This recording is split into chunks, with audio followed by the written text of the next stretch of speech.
Deep under the blue sea, where sunlight danced on the waves, lived two beautiful mermaids named Marina and Coral. They loved exploring the ocean, collecting shells, and talking to the dolphins. One bright morning, as they swam near a coral reef, Marina noticed something shiny, stuck between the rocks.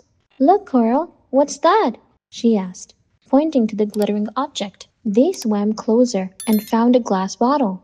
It was old but clear, and inside it was a piece of paper. A message in the bottle? Coral gasped. Humans used to send these across the sea. Carefully, they pulled out the paper. The message read, "To whoever finds this bottle, never stop believing in magic." The mermaids looked at each other and smiled. Humans still believe in magic? Marina whispered softly. Yes, Coral said, her tail sparkling the light. Maybe one day we'll meet someone who believes enough to see us. They placed a pearl inside the bottle, added their own message. Magic lives beneath the waves.